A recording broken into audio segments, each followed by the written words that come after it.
നമസ്കാരം, ഞാൻ ബൈജു നായർ. നമ്മുടെ ചാനലിലേക്ക് സ്വാഗതം. റോയൽ എൻഫീൽഡിൻ്റെ അടുത്ത കാലത്തെ ഏറ്റവും സക്സസ്ഫുൾ മോഡലാണ് ഇന്ന് എൻ്റെ കൂടെ ഉള്ളത്. അതിൻ്റെ പേര് ഹണ്ടർ 350 എന്നാണ്.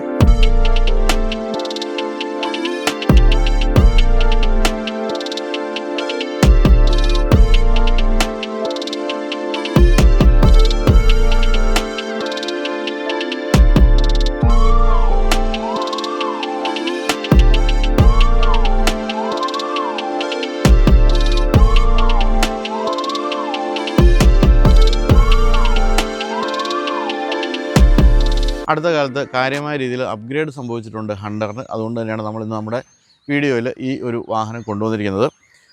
എനിക്ക് ഓർമ്മയുണ്ട്, 3 വർഷം മുമ്പ് നമ്മുടെ ഏറ്റവും അധികം ആൾക്കാർ കണ്ട ഒരു വീഡിയോ ആയിരുന്നു ഏറ്റവും പുതിയ ഹണ്ടർ 350യുടേത്. അതിനുശേഷമാണ് വലിയ മാറ്റങ്ങൾ സംഭവിച്ചിരിക്കുന്നത്. അതിനുശേഷം എനിക്കും വലിയ മാറ്റങ്ങൾ സംഭവിച്ചു. ആദ്യത്തെ ആ വീഡിയോ ചെയ്യുമ്പോൾ എനിക്ക് മീശ ഉണ്ടായിരുന്നു, ഇന്ന് മീശയില്ല. ആ രീതിയിലുള്ള മാറ്റങ്ങൾ ഹണ്ടറിലും സംഭവിച്ചിട്ടുണ്ട്. എന്തായാലും ഈ ഒരു വാഹനത്തെ സംബന്ധിച്ച് പറയുകയാണെങ്കിൽ റോയൽ എൻഫീൽഡിൻ്റെ എല്ലാ വാഹനങ്ങളും മിക്കവാറും എല്ലാ മോഡലും തന്നെ ഒരു ക്ലാസിക് രീതിയിലായിരുന്നെങ്കിൽ അതിൽ നിന്നും വളരെ വ്യത്യസ്തമായൊരു രീതിയിലേക്ക് മാറിയ ആദ്യത്തെ മോഡലാണ് ഹണ്ടർ എന്നാണ് പറയേണ്ടത്. ഇതിൻ്റെ പ്ലാറ്റ്ഫോം എന്ന് പറയുന്നത് വന്ന് പുതുതായിരുന്നു. ജെ സീരീസിൽപ്പെടുന്ന പ്ലാറ്റ്ഫോമായിരുന്നു. ജെ സീരീസിൽപ്പെടുന്ന എഞ്ചിനുമൊക്കെ ആയിട്ട് ഏറ്റവും ആധുനികമായ ഒരു ബൈക്കായിട്ടാണ് അന്നിത് വന്നത്. നമ്മൾ അന്നത്തെ ആ ഒരു വീഡിയോയിൽ പറഞ്ഞിരുന്ന കുറേ കുറവുകളുണ്ട്, അതെല്ലാം മാറി എന്നുള്ളതാണ്. അതെല്ലാം മാറ്റി ഏറ്റവും ഗംഭീരമായി അപ്ഗ്രേഡ് ചെയ്ത് വന്നിരിക്കുന്നു എന്നുള്ളതാണ് ഒരു പ്രധാനപ്പെട്ട കാര്യം. നമ്മുടെ വീഡിയോയിൽ മാത്രമല്ല, അന്ന് ടെസ്റ്റ് റൈഡ് ചെയ്ത മിക്കവരുടെയും വീഡിയോകളിലും അതുപോലെ തന്നെ റിവ്യൂസിലും എല്ലാം അത്തരം ചില പ്രശ്നങ്ങൾ പറഞ്ഞിരുന്നെങ്കിൽ എല്ലാം തന്നെ പരിഹരിച്ചിരിക്കുകയാണ്. അതെന്തൊക്കെയാണെന്ന് പെട്ടെന്നൊന്ന് പറയുകയാണെങ്കിൽ, പ്രധാനമായിട്ടും റൈഡിങ് ആംഗിളിൽ മാറ്റം സംഭവിച്ചിട്ടുണ്ട്. അന്നത്തേനേക്കാളും കുറച്ചുകൂടി മെച്ചപ്പെട്ട റൈഡിങ് ആംഗിൾ വന്നു. അതായത് ഈ ഒരു ഹാൻഡിൽ ഒരു 25 ഡിഗ്രി റൈക്ക് ആംഗിളിലേക്ക് മാറ്റിയിട്ടുണ്ട്. മറ്റൊന്നുള്ളത്, കുറച്ച് സ്റ്റിഫായിരുന്നു ഇതിൻ്റെ ഒരു കുഷനിങ്, സീറ്റിൻ്റെ കുഷനിങ്ങിൽ അത് കുറച്ചുകൂടി നന്നാക്കിയിട്ടുണ്ട്. പിന്നെ ഗ്രൗണ്ട് ക്ലിയറൻസ് 130 mm ആയിരുന്നു, 150 മാറ്റി. അത്തരത്തിലുള്ള മാറ്റങ്ങളാണ് പ്രധാനമായിട്ടും പറയുന്നത്. പിന്നെ ഒരു വലിയ ഒരു പ്രശ്നം എന്ന് പറയുന്നത്, ഇപ്പോൾ എല്ലാവരും LED ഹെഡ്ലൈറ്റൊക്കെ ആഗ്രഹിക്കുമല്ലോ. അന്ന് ടോപ്പ് എൻഡ് മോഡൽ പോലും ഹാലജൻ ഹെഡ്ലൈറ്റ് ആയിരുന്നെങ്കിൽ ഇപ്പോൾ അത് LED ഹെഡ്ലൈറ്റായിട്ട് മാറിയിട്ടുണ്ട്. അതായത് സെക്കൻഡ് വേരിയൻ്റ് തൊട്ട് LED ഹെഡ്ലൈറ്റ് കൊടുത്തു തുടങ്ങി. പിന്നെ സ്ലിപ്പർ അസിസ്റ്റ് ക്ലച്ച് ആണ് ഇപ്പോൾ വന്നിരിക്കുന്നത്. കാരണം അന്ന് ക്ലച്ച് ഒരല്പം ഹെവി ആയിരുന്നു. അത്തരം പ്രധാനപ്പെട്ട മാറ്റങ്ങളാണ് സംഭവിച്ചിരിക്കുന്നത്. അതുകൊണ്ട് തന്നെ കാഴ്ചയിൽ വലിയ വ്യത്യാസമില്ലെങ്കിലും റൈഡിങ് എൻ്റെ ഒരു ക്വാളിറ്റി എന്ന് പറയുന്നത് തീർച്ചയായിട്ടും വർദ്ധിച്ചിട്ടുണ്ട്. അതാണ് ഹണ്ടറിൻ്റെ അടുത്ത് ഇപ്പോൾ സംഭവിച്ചിരിക്കുന്നത്. അപ്പോൾ ഒരു 3 വർഷത്തോളമായി ഈ ഒരു വാഹനം വിപണിയിലെത്തിയിട്ട് ഏതാണ്ട് 2.5 ലക്ഷം യൂണിറ്റുകൾ വിറ്റ് കഴിഞ്ഞു. അതിൽ 60,000 യൂണിറ്റും കേരളത്തിലാണ് എന്നുള്ളതാണ് ഹണ്ടറിനെ സംബന്ധിച്ചും കേരളത്തെ സംബന്ധിച്ചുള്ള ഒരു പ്രധാനപ്പെട്ട കാര്യമെന്ന് പറയാവുന്നത്. അങ്ങനെ കേരളത്തിൻ്റെയും ഇന്ത്യയുടെയും അതുപോലെ എൻഫീൽഡിൻ്റെയും ഒക്കെ വളരെ പ്രധാനപ്പെട്ട ഒരു ബൈക്കാണ് ഹണ്ടർ 350 എന്നുള്ള ഈ ഒരു വാഹനം. ഇപ്പോൾ ഈ കണ്ടുകൊണ്ടിരിക്കുന്നത് ഏറ്റവും പുതിയ ഒരു കളർ സ്കീം വന്നിരിക്കുന്ന വാഹനമാണ്. അത് രസകരമായിട്ടുണ്ട്. ഇതെല്ലാം സൂചിപ്പിക്കുന്നത് എന്താണ്, വളരെ യൂത്ത്ഫുൾ ആയിട്ടുള്ളൊരു ബൈക്കാണ് എൻഫീൽഡ് വിഭാവനം ചെയ്തതെന്നുള്ള കാര്യമാണ്. അല്ലെങ്കിൽ ഒരിക്കലും എൻഫീൽഡിൽ കാണാത്ത രീതിയിലുള്ള ഗ്രാഫിക്സ് ഒക്കെയാണ് നമ്മൾ കണ്ടുകൊണ്ടിരിക്കുന്നത്. തന്നെയുമല്ല, ഇപ്പോൾ ഏറ്റവും പുതിയ EV പോലും കൊണ്ടുവന്നിട്ടുണ്ട് റോയൽ എൻഫീൽഡ്. ആ തരത്തിൽ കാലികമായ മാറ്റങ്ങൾ സംഭവിച്ചുകൊണ്ടേയിരിക്കുകയാണ് റോയൽ എൻഫീൽഡിൻ്റെ ജീവിതത്തിൽ. ആ ജീവിതത്തിലെ പ്രധാന നാഴികക്കല്ലാണ് ഹണ്ടർ എന്നാണ് പറയേണ്ടത്. അപ്പോൾ ഇത്രയും കാലം നമ്മൾ കണ്ടുവന്നിരുന്ന ക്ലാസിക് 350 പോലുള്ള ബൈക്കുകളൊക്കെ ആണെങ്കിലും ഒരല്പം തടിമുടുക്കും മീശയൊക്കെ ഉള്ള ആൾക്കാർക്കാണ് പറ്റിയിരുന്നെങ്കിൽ ഇതങ്ങനെയല്ല. അല്പം കൂടി ഉയരം കുറഞ്ഞവർക്കും പറ്റുന്ന രീതിയിൽ 180 mm ആണ് സീറ്റ് ഹൈറ്റ് കൊടുത്തിരിക്കുന്നത്. അതുകൊണ്ട് തന്നെ ഒരു അല്പം ഉയരം കുറഞ്ഞവർക്കും വളരെ ഗംഭീരമായിട്ട് ഇത് യാത്ര ചെയ്യാവുന്ന ഒരു റൈഡിങ് പൊസിഷൻ ഈ വാഹനത്തിന് നൽകിയിട്ടുണ്ട്. അപ്പോൾ ഇപ്പോൾ ഏറ്റവും പുതിയ മെറ്റിയോർ 350 പോലുള്ള വാഹനങ്ങളെല്ലാം ജെ സീരീസ് പ്ലാറ്റ്ഫോമിലാണ് ജനിക്കുന്നതെങ്കിൽ അല്പം ഷോർട്ടറായിട്ടുള്ള വീൽ ബേസാണ് ഈ വാഹനത്തിന്. അതുകൊണ്ട് തന്നെ വളരെ കോമ്പാക്റ്റ് ആണ് സൈസ് എന്നുള്ളതാണ് മറ്റൊരു പ്രധാനപ്പെട്ട കാര്യം. അങ്ങനെ ഏതവസ്ഥയിലും ഏത് ഉയരമുള്ളവർക്കും ഒക്കെ ഓടിച്ചു പോകാവുന്ന ഒരു ഗംഭീരമായ റോയൽ എൻഫീൽഡ് ബൈക്കാണ് ഏറ്റവും പുതിയ ഹണ്ടർ 350 എന്നാണ് പറയുന്നത്.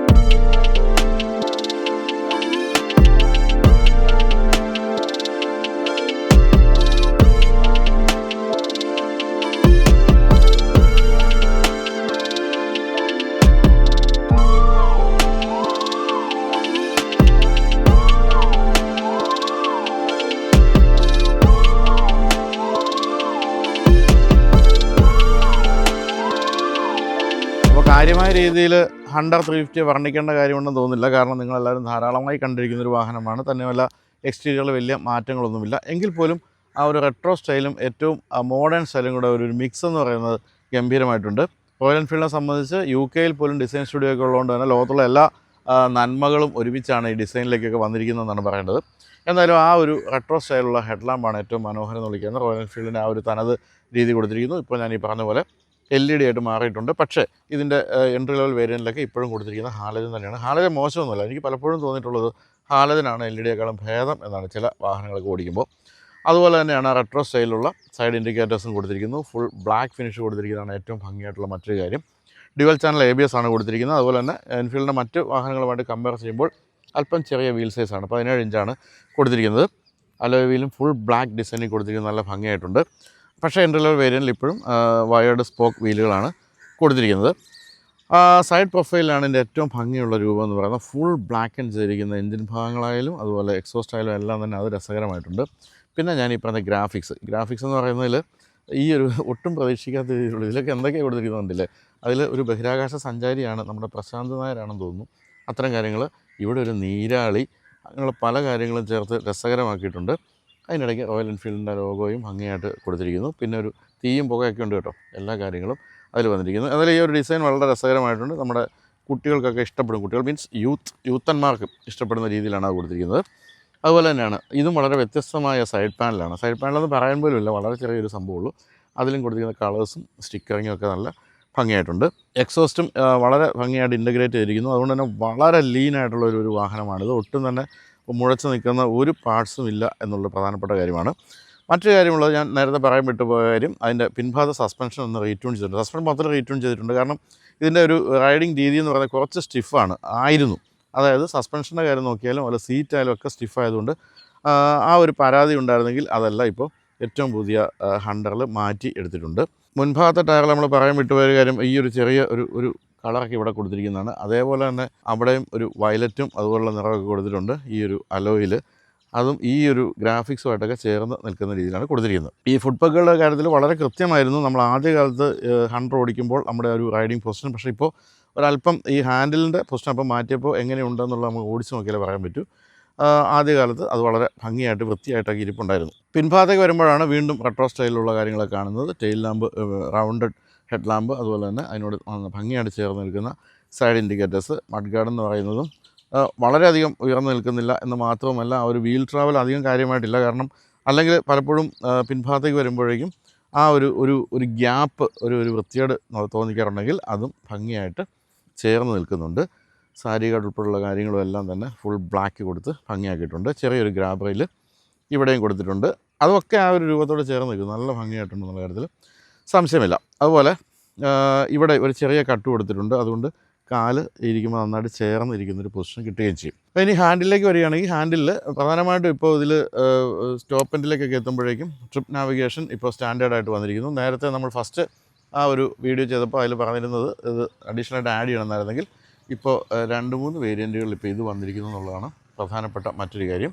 അതോടൊപ്പം തന്നെ ഇത് ഒരു ക്ലാസിക് രീതിയിലുള്ള ആ ഒരു മീറ്റർ കൺസോൾ കൊടുത്തിരിക്കുന്നു. അതിൽ ഓഡോമീറ്റർ, ട്രിപ്പ് മീറ്റർ, അതുപോലെ ടൈം, അത്തരം കാര്യങ്ങൾ, പിന്നെ ഇക്കോ ഏത് മോഡാണെന്നുള്ള അത്തരം കാര്യങ്ങളൊക്കെയാണ് അതിൽ വന്നിരിക്കുന്നത്. എന്തായാലും വളരെ ഷാർപ്പായിട്ടുള്ള, വളരെ ക്ലിയർ ആയിട്ട് നമുക്ക് ഏതൊരു വെയിലത്തും കാണാൻ പറ്റുന്ന രീതിയിലുള്ള കാര്യങ്ങൾ കൊടുത്തിരിക്കുന്നു. ഇതാണ് സെൽഫ് സ്റ്റാർട്ടിൻ്റെ സ്വിച്ച്, അതുപോലെ ഇൻഡിക്കേറ്റർ, അത്തരം കാര്യങ്ങൾ, പിന്നെ ഹസാർഡ് ലൈറ്റ്, പിന്നെ പാസ് ലൈറ്റ്, ഹോൺ, അത്തരം കാര്യങ്ങളെല്ലാം കൊടുത്തിട്ടുണ്ട്. മറ്റൊരു പ്രധാനപ്പെട്ട കാര്യം, അത് ചെറുതെങ്കിലും പ്രധാനപ്പെട്ട കാര്യമാണ്, അത് ഈ ഒരു ചാർജിങ് പോർട്ടിൻ്റെ കാര്യമാണ്. നേരത്തെ ഒരു USB പോർട്ടാണ് വന്നിരുന്നെങ്കിൽ ഇപ്പോൾ 27 വാട്ടിൻ്റെ വളരെ ഫാസ്റ്റ് ചാർജിങ് ആയിട്ടുള്ള ഒരു പോർട്ട് ഇവിടെ കൊടുത്തിട്ടുണ്ട്. അതുകൊണ്ട് തന്നെ മൊബൈൽ വളരെ പെട്ടെന്ന് ചാർജ് ആകും. ഇപ്പോൾ അപ് ടു E220 എന്ന് ഇതിൽ എഴുതിയിട്ടുണ്ട്. പെട്രോൾ ഏറ്റവും പുതിയ നോംസ് ഒക്കെ വെച്ചിട്ടുള്ള. പക്ഷേ ഇപ്പോൾ ഈ 100 വരാൻ പോകുന്നു എന്നാണ് കേൾക്കുന്നത്. അങ്ങനെ വരുവാണെങ്കിൽ 100-ലൊക്കെ കാര്യമായ മാറ്റങ്ങൾ വരുത്തേണ്ടി വരും.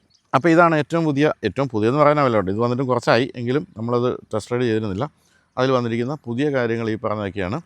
എങ്കിലും നമ്മളൊന്ന് ഓടിച്ച് നോക്കുമ്പോഴാണ് കൂടുതൽ കാര്യങ്ങൾ മനസ്സിലാക്കാൻ പറ്റുക. പക്ഷേ നമുക്കൊന്ന് എക്സോസ്റ്റ് നോട്ട് ഒന്ന് കേൾക്കാം. ഇത്തരം മാറ്റങ്ങൾ സംഭവിച്ചപ്പോൾ എക്സോസ്റ്റ് നോട്ടിൽ എന്തെങ്കിലും മാറ്റം വന്നോ എന്ന് അറിയണമല്ലോ.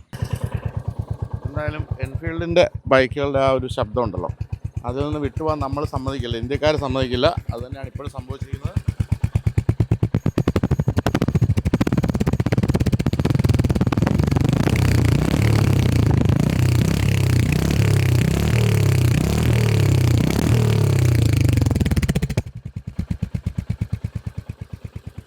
അതൊരു രസമുള്ള കാര്യം. അതായത് നമ്മളെപ്പോഴും ഇഷ്ടപ്പെടുന്നത് ക്ലാസിക്കിൻ്റെ ആ ഒരു ഠക് ഠക് ഠക് സൗണ്ടാണല്ലോ. ആ സൗണ്ട് നിലനിർത്തിക്കൊണ്ട് തന്നെ എന്നാൽ അതിൽ വ്യത്യസ്തമായ സൗണ്ടുകൾ പരീക്ഷിക്കുകയാണ് ഇപ്പോൾ എൻഫീൽഡ് ചെയ്യുന്നത്.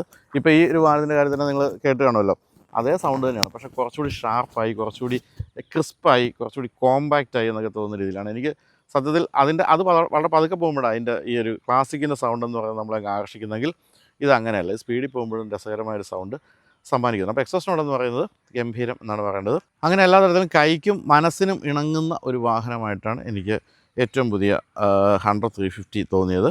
അതുകൊണ്ട് തന്നെയാണ് ഇത്രയും വളരെ പെട്ടെന്ന് ഇത്രയും അധികം വിൽപ്പന നേടിയത്. മറ്റൊരു കാര്യം നിങ്ങൾ മനസ്സിലാക്കണം, ഈ ഒരു സെഗ്മെൻറ്റിലൊക്കെ വാഹനങ്ങൾ പല കമ്പനികളെ ഇടിച്ചു വന്നിട്ടും ശ്രദ്ധിക്കപ്പെടാൻ സാധിച്ചു എന്നുള്ളത് ഹണ്ടറിൻ്റെ ഇത്തരത്തിലുള്ള ഒരു നന്മകളായിട്ട് വേണം കാണാൻ. അപ്പോൾ നമുക്കിനി ഓടിച്ചോളാം.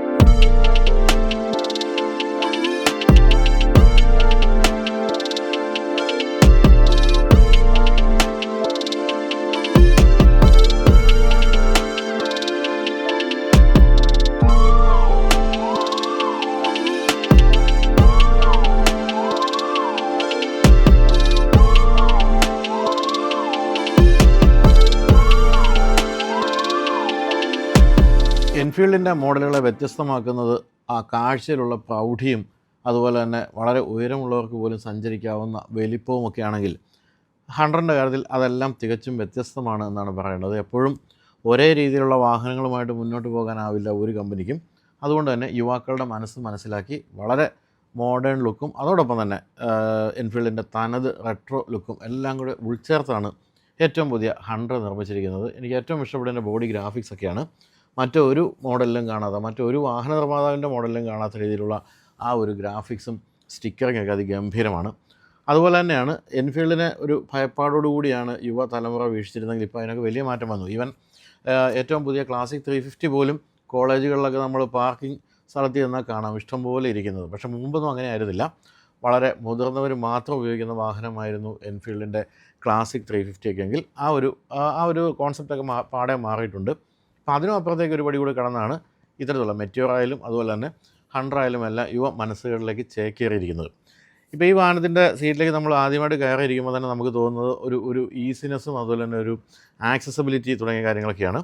അതിന് കാരണം 800 മില്ലിമീറ്റർ ഉള്ളൂ സീറ്റ് ഹൈറ്റ് എന്നുള്ള കാര്യമാണ്. പിന്നെ താരതമ്യേന അല്പം കുറഞ്ഞ ഒരു ഗ്രൗണ്ട് ക്ലിയറൻസും കൂടി ഉള്ളപ്പോൾ വളരെ എളുപ്പത്തിൽ സമീപിക്കാവുന്നൊരു വാഹനമായിട്ട് ഹണ്ടർ മാറിയിട്ടുണ്ട്.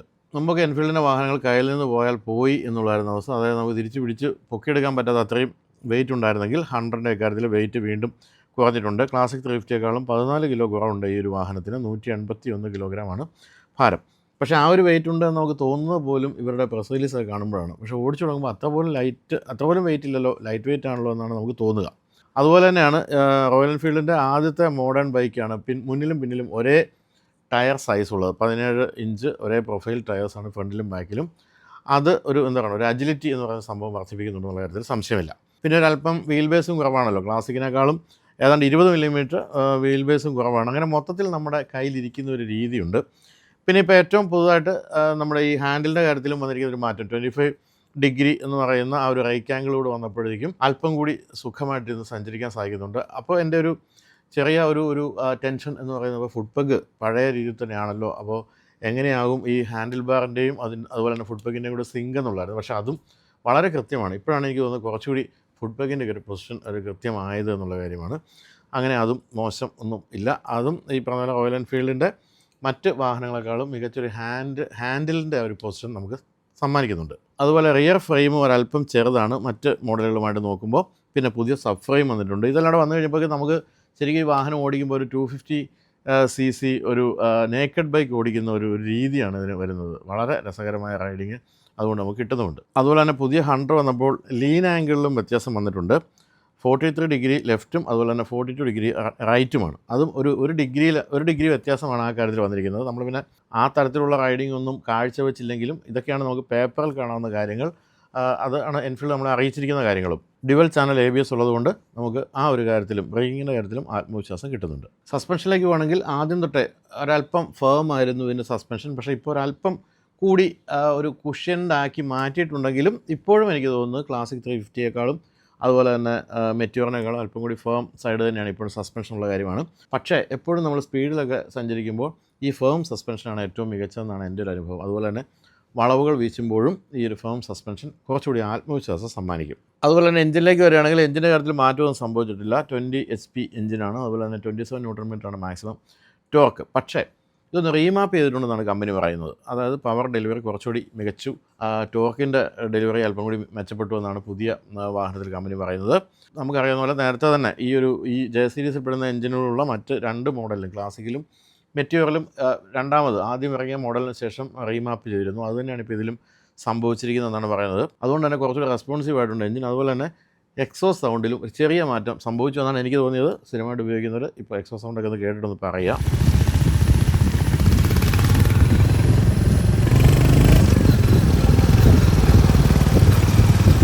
എന്നാൽ എഞ്ചിൻ റെസ്പോൺസ് വർദ്ധിച്ചെങ്കിൽ പോലും മൈലേജ് കുറഞ്ഞിട്ടില്ലെന്നും കമ്പനി പറയുന്നുണ്ട്. 36.2 km/ലിറ്ററാണ് കമ്പനി പറയുന്ന മൈലേജ്. അത് നിലനിർത്തിയിട്ടുണ്ട് എന്നും പറയുന്നു. എന്തായാലും വളരെ സ്ട്രോങ് ആയിട്ടുള്ള ലോ അല്ലെങ്കിൽ മിഡ് റേഞ്ച് ടോർക്ക് ഉള്ളതുകൊണ്ട് തന്നെ ഈ ഒരു ശബ്ദവും എക്സോസ് സൗണ്ടും എല്ലാം കൂടി ചേരുമ്പോഴേക്കും ഒരു മികച്ച സിറ്റി റൈഡറായിട്ടും അതുപോലെ തന്നെ ഒരു ഹൈവേ ക്രൂസറായിട്ട് ഈ വാഹനം മാറുന്നുണ്ട്.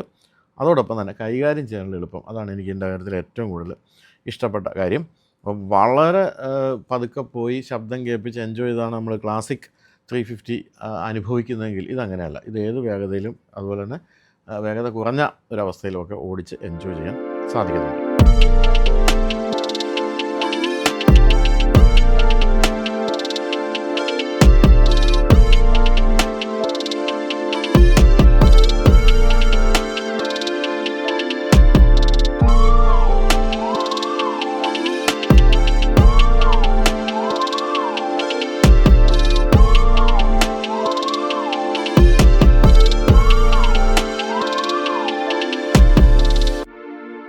റോയൽ എൻഫീൽഡിനെ സംബന്ധിച്ച് കുറേ പ്രത്യേകതകൾ പറയാവുന്നൊരു ബൈക്കാണ് ഹണ്ടർ 350. ഒന്ന്, most affordable royal Enfield bike എന്ന് വിളിക്കാം. മറ്റൊന്നുള്ളത് മോസ്റ്റ് ലൈറ്റ് വെയ്റ്റഡ് ബൈക്ക് എന്ന് വിളിക്കാം. കാരണം ഞാൻ പറഞ്ഞല്ലോ 20 കിലോഗ്രാമോളം ഭാരം കുറവാണ് ക്ലാസിക് 350യേക്കാളും. അതുപോലെ തന്നെ ഒരല്പം വീൽ ബേസും ഒക്കെ കുറവാണ്. എല്ലാ തരത്തിലും കോമ്പാക്റ്റാണ് ഈ വാഹനം.